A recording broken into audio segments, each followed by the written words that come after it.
Assalamualaikum warahmatullahi wabarakatuh. Kembali lagi di Anik Juliati Channel.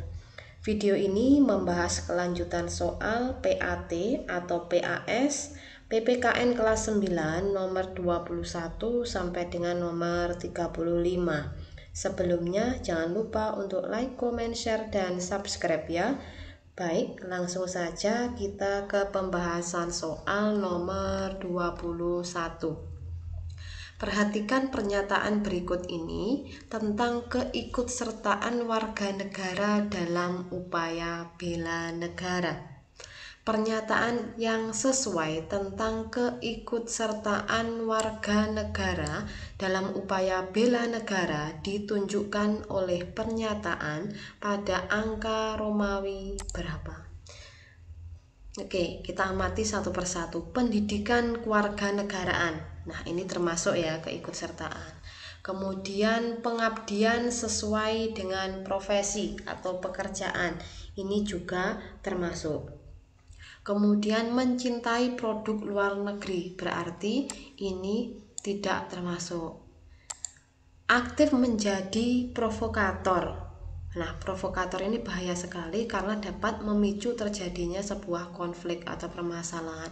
Ini berarti tidak. Pelatihan dasar militer. Nah, ini perlu ya. Kemudian mengabdi sebagai TNI dan Polri. Nah, ini juga termasuk keikutsertaan warga negara dalam upaya bela negara. Berarti ada opsi 3 dan 4 itu menunjukkan salah. Ya kan, ada 3, ini salah. Kemudian ada 3, 4. Nah, ini sejajar juga salah. Kemudian 1, 2, 4, 5. Nah, ini adalah yang benar, opsi C. Kalau D yang mengakibatkan salah itu ada ini, ada angka 3-nya. Berarti soal nomor 21 tentang keikutsertaan warga negara ditunjukkan oleh opsi 1, 2, 5, 6. Berarti opsi C. Bagaimana anak-anak? Bisa difahami ya penjelasan saya? Kita lanjut soal nomor 22. Petani menyediakan pangan nasional. Guru mencerdaskan anak bangsa. Dokter memberikan pertolongan kepada orang yang sakit. Berdasarkan pernyataan tersebut merupakan upaya bela negara melalui pendidikan kewarganegaraan? Tidak ya,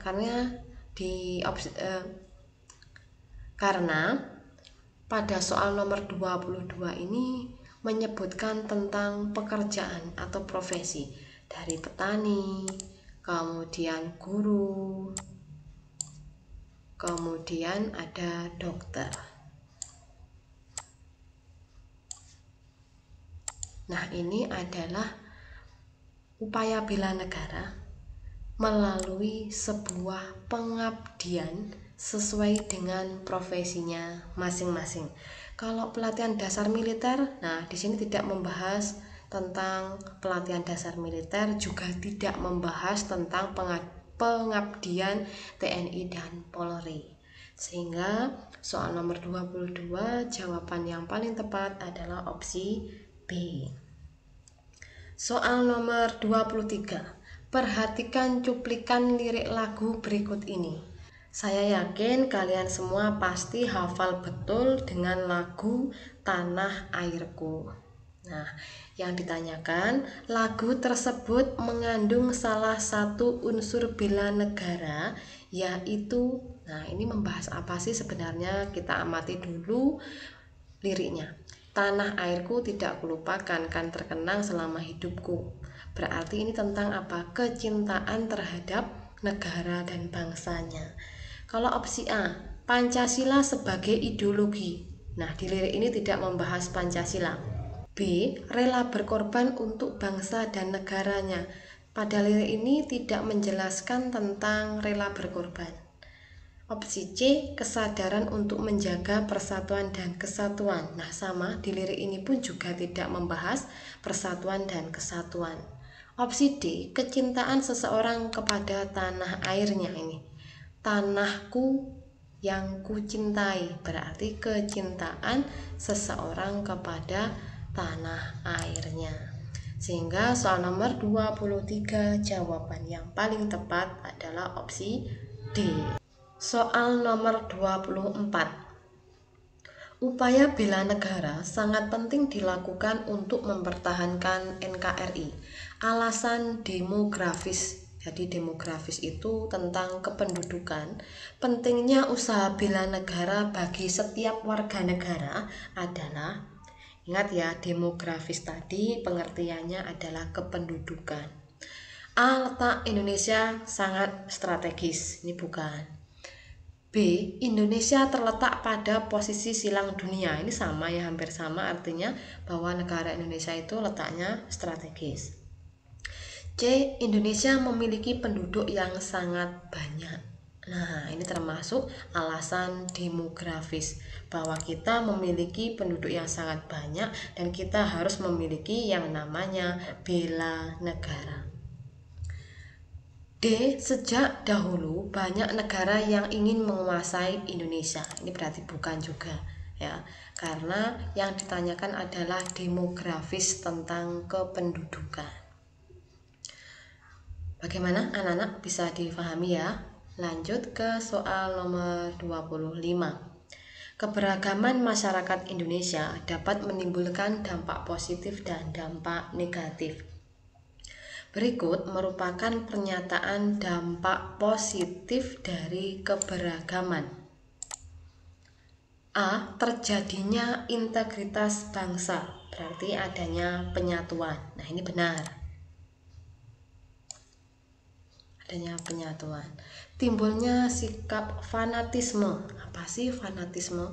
Fanatisme itu juga sama dengan fanatik, yaitu meyakini ajaran atau politik dengan sangat berlebihan. Nah, ini justru dapat menimbulkan dampak negatif.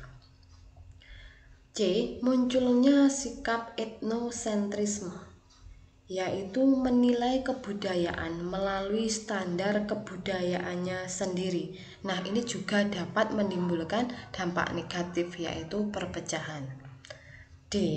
Yaitu timbulnya sikap primordialisme, artinya perasaan kesukuan yang sangat berlebihan.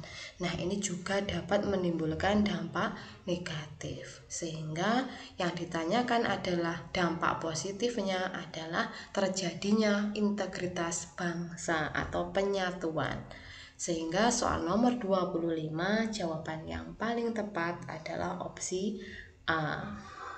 Soal nomor 26. Kita sebagai warga negara Indonesia harus mencintai kebudayaan dan suku bangsa Indonesia, tetapi kita tidak boleh menganggap rendah budaya lain. Pernyataan tersebut menunjukkan prinsip A. Kebebasan yang bertanggung jawab, B. Nasionalisme Indonesia, C. Bhinneka Tunggal Ika, D. Wawasan Nusantara. Masih ingat ya dengan prinsip-prinsip persatuan dan kesatuan. Jadi untuk menjawab soal ini kita harus tahu masing-masing maknanya terlebih dahulu. Baik, kita bahas secara singkat saja. Jika prinsip kebebasan yang bertanggung jawab memiliki makna bahwa kebebasan itu dapat dipertanggungjawabkan kepada Tuhan, kepada pemerintah maupun kepada sesama. Sedangkan prinsip nasionalisme Indonesia artinya kesetiaan tertinggi kepada negara dengan mengembangkan kebersamaan, demokrasi, persatuan dan kesatuan, dan cinta terhadap tanah airnya. Sedangkan prinsip Bhinneka Tunggal Ika berarti bangsa Indonesia itu terdiri dari berbagai macam suku, agama, ras, dan antar golongan yang bersatu padu tanpa melihat perbedaan itu. Sedangkan wawasan Nusantara, prinsip wawasan Nusantara adalah cara pandang bangsa Indonesia terhadap diri dan lingkungannya untuk mencapai tujuan dan cita-cita negara. Pada soal nomor 26 ini yang ditanyakan adalah mencintai kebudayaan dan suku bangsa Indonesia. Berarti tentang nasionalisme Indonesia. Jadi nasionalisme itu kan berkaitan dengan cinta tanah air, menggambarkan kebersamaan, demokrasi, persatuan dan kesatuan. Sehingga soal nomor 26 jawaban yang paling tepat adalah opsi B. Soal nomor 27, bangsa Indonesia merupakan bangsa yang majemuk, baik dari suku, agama, adat istiadat, dan bahasa. Kemajemukan ini mewajibkan kita untuk bersatu. Pernyataan tersebut menunjukkan prinsip, ingat yang ditanyakan tentang kemajemukan atau keberagaman suku, agama, adat istiadat, dan bahasa. Ya kan, mereka berkumpul menjadi satu, berarti prinsip Bhinneka Tunggal Ika. Paham ya anak-anak? Nah, saya kira ini masih mudah karena kemarin kita juga sudah mempelajari materi ini. Baik, kita lanjutkan soal nomor 28. Setiap warga negara mempunyai kedudukan, hak, dan kewajiban yang sama. Kata kuncinya, pernyataan ini menunjukkan prinsip kebebasan yang bertanggung jawab. Artinya kebebasan itu harus dapat dipertanggungjawabkan kepada Tuhan, kepada pemerintah, maupun kepada sesama manusia. Soal nomor 29. Berikut ini merupakan cara menghargai keanekaragaman budaya di Republik Indonesia adalah cara menghargai keanekaragaman budaya. A. Membuat kerusuhan pada budaya lain. Nah, ini bukan termasuk cara menghargai. Tidak peduli. Nah, ini berarti acuh. Ini juga tidak menghargai. Menyaksikan pertunjukan kesenian daerah. Nah, opsi C ini menunjukkan menghargai adanya keberagaman. D. Mencemooh. Nah, ini juga tidak termasuk menghargai. Sehingga soal nomor 29 jawaban yang paling tepat adalah opsi C.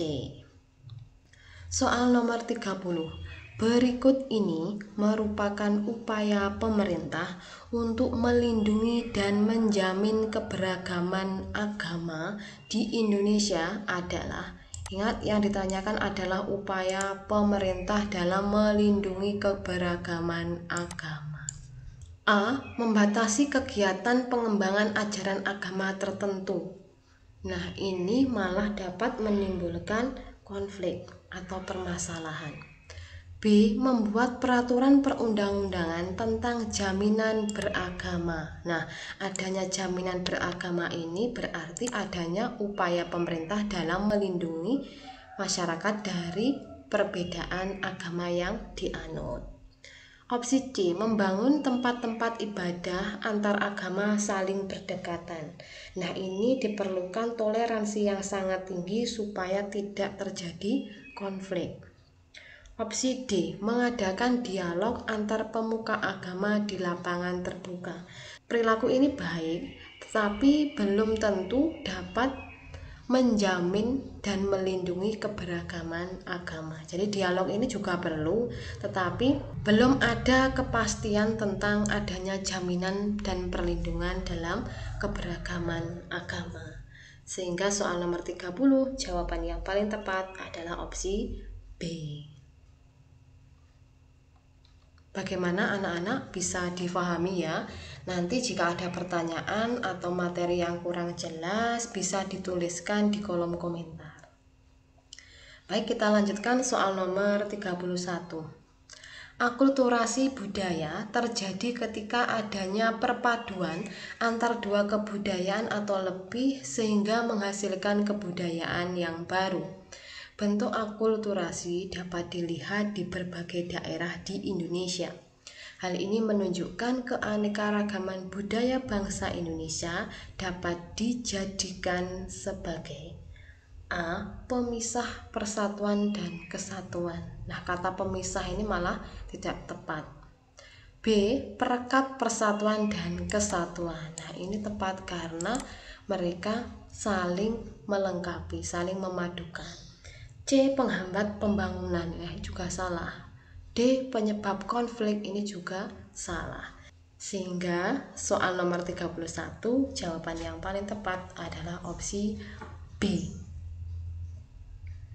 Soal nomor 32. Meskipun taraf kehidupan masyarakat Indonesia berbeda-beda, keharmonisan antar anggota masyarakat tetap terpelihara karena, jadi yang ditanyakan itu, meskipun taraf kehidupan masyarakat Indonesia berbeda, keharmonisan atau dapat dikatakan kebersamaan antar anggota masyarakat itu dapat terpelihara karena apa?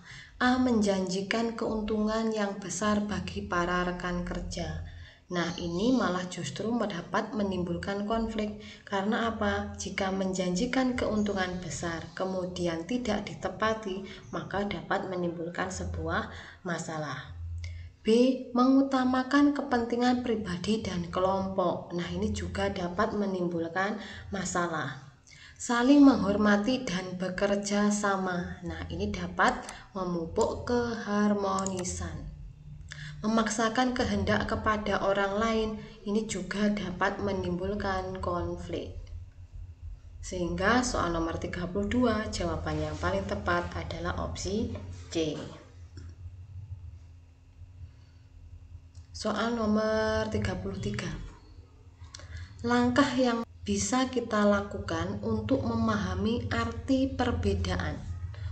Jadi pertanyaannya, langkah yang bisa kita lakukan untuk memahami arti perbedaan ditunjukkan oleh pernyataan A. Percaya diri dan pantang menyerah.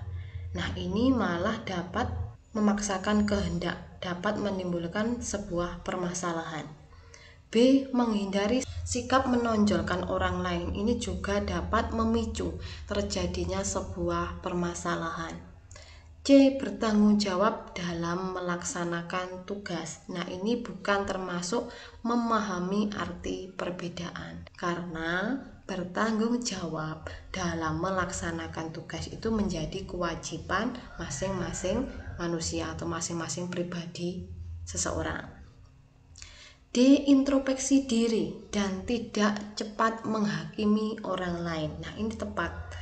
Karena ketika kita tidak mudah menghakimi orang lain, maka kita akan saling percaya dan menghargai. Sehingga dapat memahami arti perbedaan. Sehingga soal nomor 33, jawaban yang paling tepat adalah opsi D.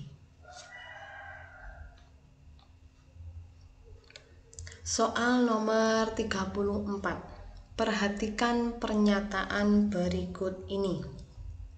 1. Konsep hubungan sosial yang membedakan kedudukan, fungsi, dan peranan antara laki-laki dan perempuan dalam masyarakat.